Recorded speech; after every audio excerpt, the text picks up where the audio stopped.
What's going on, guys? Welcome back. In this video, I had a question from a dude on Instagram, and he asked me, what's my ex's state of mind? And I felt like maybe this will be a good video for you guys to understand. So I've talked about this before in other videos, but the titles were different or whatever. So this one's going to be dedicated to just this, and it's going to be something that you guys can reference back to when you guys are feeling like up and down and all that. So I want you guys to first of all understand this one thing, and the red pillars aren't going to like this if they see this video, but you have to also put yourself into the shoes of the person that dumped you, which is very hard to do. And I get that because you guys are hurt. You guys have, you guys have probably dealt with some serious pain because maybe you've been with the person that you're with for like 20 years and you guys are married and so on and so forth. So put yourself into their shoes for just a moment and understand that their state of mind is going to be all over the place. They're going to be a little weird because first of all, they were with you for a really, really long time. That doesn't just go away.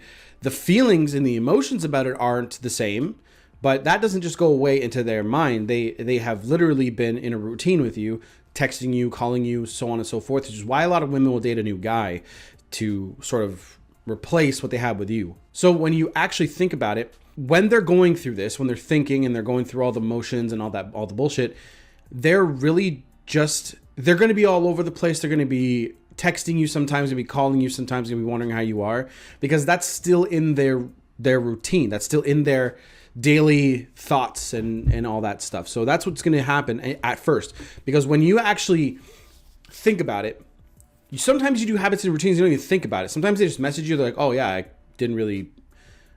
sometimes I bet you sometimes they go through like a whole like text message they're going to send to you and they're like, oh, I probably shouldn't send that, right? Because they've broken up with you.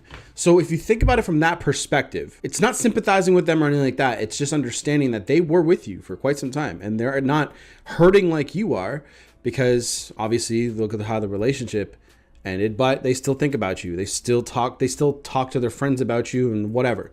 You're still on their mind. So that's important to understand, because when you do this self-development and self-work, they're going to be, seeing your growth. And that's something that's going to be very important. And why do you guys think self-development is so important, right? Like, I don't think anyone's ever really broken this down. It's about developing new skills, right?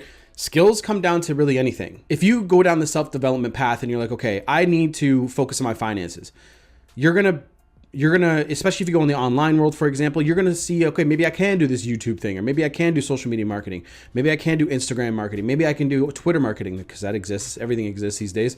So you can do everything. You're developing a new skill. And when you start reading like books like How to Be a 3% Man and like No More Mr. Nice Guy, you're developing a new skill which will develop who you are, which changes you. It changes your perspective, changes your mind.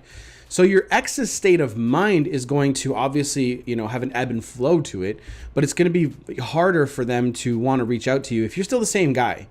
So that's why I want you guys to still focus on self-improvement always. It trumps everything, because you need to be a better version of you.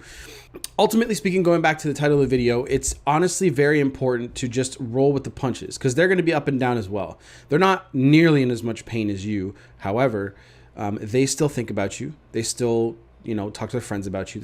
Parents, friends, family, people are mentioning your name to her, and she's sick of it, and to the point where she actually wanted to break up with you probably during the relationship for a little while. And then when she finally did it, she thought she'd be free of you. So when her friends, family, and all that mention you for the next few months or whatever, saying like, oh, have you talked to him? Have you, what's been going on? How is he? Blah, blah, blah. She's still hasn't gotten totally rid of you yet, because again, that happens. So remember, they're going to be like this. You need to develop your inner strength. You need to develop the beast within you to withstand that kind of stuff. And that's going to be hard. That's going to be really hard at first. So when you do that, just remember, everything's going to be fine. Everything will be fine. You just need to focus on who you want to become and do the things, and I mean do the things that it takes to get there, because it's really, really difficult when you are just sitting around moping around. You need to actually take some action. So that's 5 minutes in this video. I'll talk to you guys later. Coaching's down below.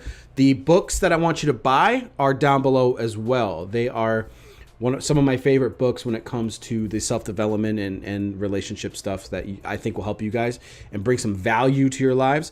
And Down below is also the men's group. If you guys want to join the men's group, let me know. The link will be there, and I'm actually going to make a whole different video for that and put it on my website. So I'll see you guys in the next one. Take it easy. Done.